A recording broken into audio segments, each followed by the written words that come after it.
Добро вечер. Вторнично вечерно издание на Отвореното студио. Во првиот час ви нудам два разговори за интерактивно поврзани теми, иако едната е во областа на економијата, другата е во сферата на политиката. Но бидејќи кај нас се испропретуваат политичко-економските односи, ми се чини дека од кога ќе чуете сепаратно ќе добиете слика на какво ниво се нашите стравувања по блокадата на челикот од Македонија во Европската Унија и уставно да кажам индиректниот вице-премиерски судир меѓу Османи кој тврди дека тоа ќе биде голем удар за македонската економија и челичната индустрија и од друга страна вице-премиерот за економски прашања Кочан Ѓушев кој ги смирува страстите и тврди дека тоа нема така драстично и драматично да се одрази врз бруто општествениот производ во Македонија.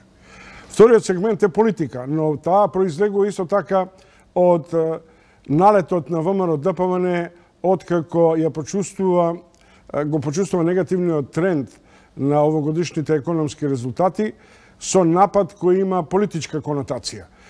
Се дрмаат двата столба на Заев, тоа се министрите Димитров и Спасовски, најверните соработници на највлијателните ресори во владата за надворешни и за внатрешни работи.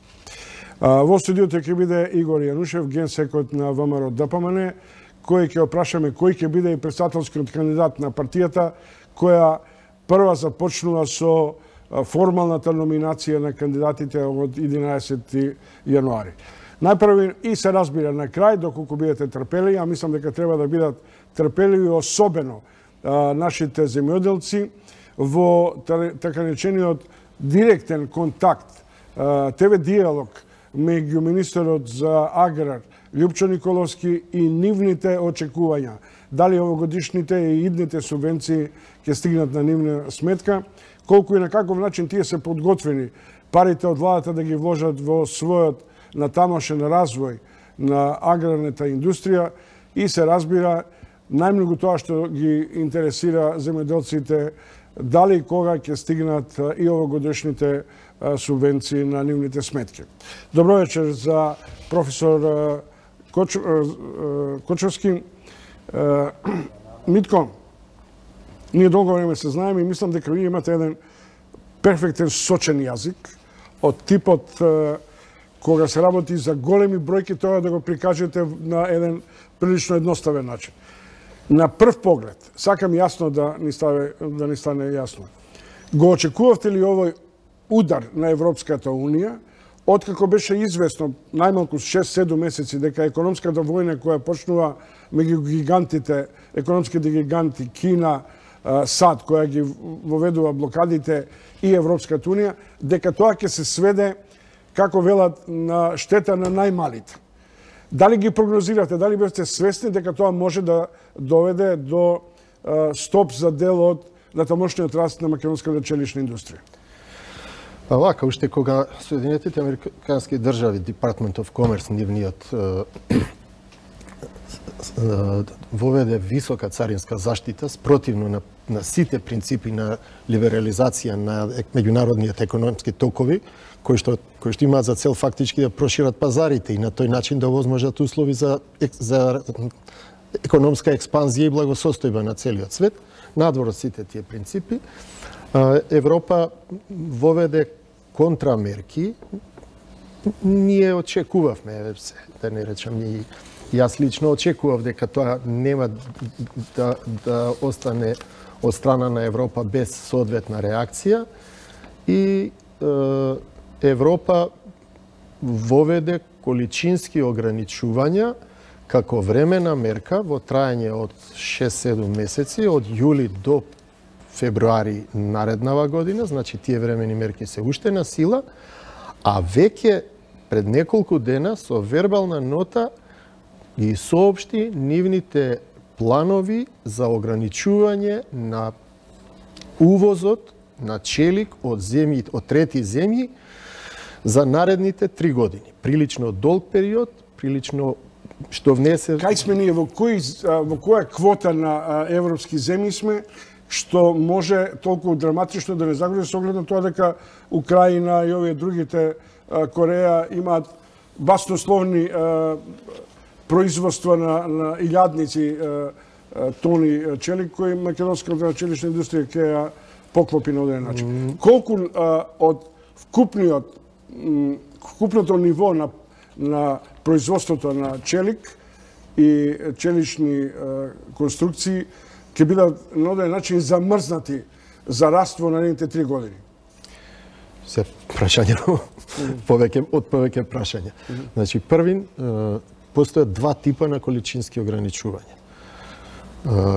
Квоти и национални квоти и глобална квота. Со сега да зборуваме за меркиве што ни предстојат после февруари, зашто еве го февруари до почетокот на февруари беше. Со националните квоти се предвидени ограничувања за пласман на челични цевки и профили на европскиот пазар. Со глобална квота и за пластифицираните лимови кои што ги произведува кај нас ArcelorMittal, сега имаат нов собственик. А за пловаланите дебели лимови, производната програма на Макстил, воведена е глобална квота. Истата се однесува глобална квота важи и за ладноваланите лимови, исто што се произведуваат во ArcelorMittal. Овие квоти се воведени по тарифни броеви, значи за секој производ и за секоја тарифна група постои одредено количинско ограничување. Националната квота е воведена за така тие познати групи 20 и 21, цевки и профили, а за дебели лимови група 7 и овие после... Професор, да излеземе од матрицата на детализирање, бидејќи нашите гледачи сакаат да ја чујат есенцијата. Есенцијата, дали е точно дека ви сте 120.000 тони домашни челики, челични производи со на одреден начин со овој затворен пазар во Европската унија? И кој тоа од овие 5 субјекти најмногу ќе настрада? Митал, Макстил, трите овие... Сите ќе настрадаат. Сите, добро. Сите ќе настрадаат. Цеварите се најпогодени затоа што националната квота е определена на некој просек од изминати 3 години, 17, 16 и 15, кога беа годините лоши, кога пласманите во Европа беа многу ниски. 2018 година цеварите имаат 180.000 тони извоз во Европа. Со националната квота што е одредена за наредниот период, а се определува врз основа на просекот од 17, 16 и 15, количините се меѓу 102 и 110.000 тона. 70.000 тони помали можности да продаваат во Европска унија во наредните 3 години. Една можност. Националната квота во четвртиот квартал може да биде коригирана за 5%. Ништо не значи. 5% на 100.000 е 5.000 тони. Ништо не значи. Втората можност е, ако се потроши националната, да можат да се свртат кон глобалната квота. Нема никаква гаранција дека и глобалната нема да биде потрошена. После тоа следуваат цари. Ние со спогодбата со Европската унија, овие ситуации не беа јасни и тамо стои клаузула дека треба да се договара квоти, интензитетот на извозот на македонските челични индустрии. Дали на овој начин таа линија може да ни биде некаков излез во преговорите со Брисел, или Брисел е категоричен? Ова е рововска битка на големите челични лавови. Без дискусија на големите. Ние не сме фактор. Со сите овие производи 390.000 тони сме под 1% од вкупниот увоз во Европа. Значи овие мерки не се донесени заради нас, зашто ништо нашиот извоз во Европа не би променил. За сите овие 5 субјекти. Значи, ако мислите на спогодбата за асоциација и стабилизација, ние имавме таму протокол за челик и во протоколот за челик имавме обврска како држава да изготвиме програма за реструктурирање на националната челична индустрија. Тоа значеше перспективните капацитети да се подржат, неперспективните да се затворат, перспективните да вложат средства во реконструкција и модернизација, да го динамизираат производството, рационализираат трошоците и да постигнат конкурентна цена на европскиот пазар. Бидејќи И тоа ни даваше право да извезуваме во Европа без количински ограничувања и царински давачки. За жал, ова што сега се донесува е надвор од тие принципи, иако е таму предвидено еден механизам да треба да не викнат на преговарање ако дојде до некаков спор, они се повикуваат на... Како ќе се совлада овој, да речем, како ќе премостите овој очигледен проблем за индустријата, а и за дел од македонската економија? Или, да бидам директен, колка ви се прогнозите за евентуалната изгубена добивка или турновер? Сам се шпекулира со категории загуби, добивки и така натаму. Ова прашање не е за дневна политика, ова прашање од национален интерес и треба да се гледа во вистинската смисла. Значи 70.000 тони годишно производителите на цевки ќе имаат помал извоз него што го има оваа година. Тоа се 45 милиони евра ќе имаат помалку продажби во наредниот период. Друг пазар, алтернативен? Нема, за жал 60-70% Европа. Нема друг пазар. Има нешто, локалот е минимален, нешто Турција. Колку се Мител и Макстил? Макстил, бидејќи е во глобалната квота, Макстил, кај Макстил е неизвестноста пак дотолку поголема што во глобалната квота од 2,8 милиони тони, добрата страна е што 4 најголеми извозници се ограничени со максимирани количини што не може да ги пречекоруваат при извоз. Тока се Украина, Индија, Јужна Кореја и Русија. Еден од нив да не биде... Рековме од прилike 50 милиона цеварите, да речем. И уште 2-30 сигурно Мител ќе има во наредни 3 години некаде 25 милиони. Ние очекуваме да имаме помалку реализирани продажби, а бидејќи немаме алтернативни... Ке има ли отпуштања на работници? Уште една само работа, мислам, допуштите ме да ви кажам. Не застанува проблемот тука. Добро. Значи проблемот ќе се прошири кај поврзаните индустрии. Ова ќе значи редуцирање на производство. Чим имаш редуцирање на производство, имаш високи фиксни трошоци по единица производ. Имаш намалени нарачки, намалени нарачки на суровини, материјали, транспорт, енергија и така натаму. Значи сите овие што се за нас во процес, вклучувам во значи индиректните консеквенции, во различните концепции меѓу Османи и Ангјушев. Ангјушев синоќа за топ тема вели дека заштитните мерки за увоз на одредени челични производи во Европа се од нелојална конкуренција, дека тоа ќе влие на Макстил, но додава дека тие работеле претходно со режим на производство, што е точно. Од друга страна, Османи кој се враќа од Брисел и која прими оваа нота, вели дека може да се очекува прилично погубни решенија за македонската економија во услови кога до година се прогнозира поголем раст на економијата.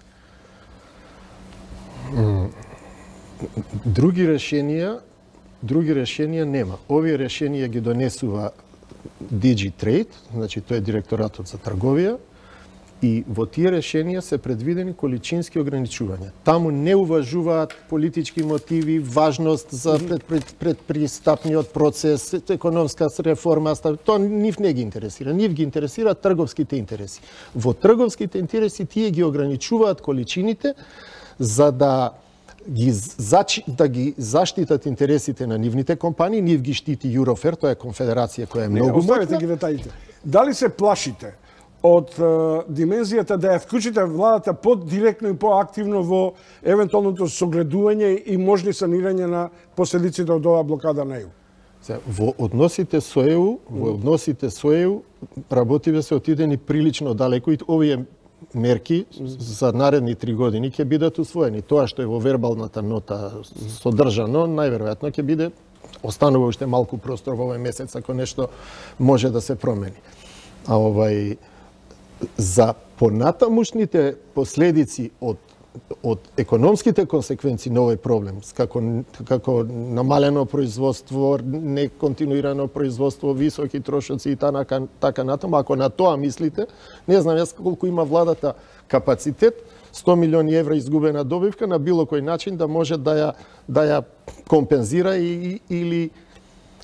Добро, благодарам. Тоа беше професор Митко Кочовски од Макстил, кој ја подобјасни целата ситуација или стравувањата што ќе значат навестените блокади од Европската унија за можен раст на увозот на македонскиот челик и цевководите во земјите од Европската унија. Благодарам уште еднаш. Следува разговорот со Игор Јанушев, генсекот на ВМРО ДПМН.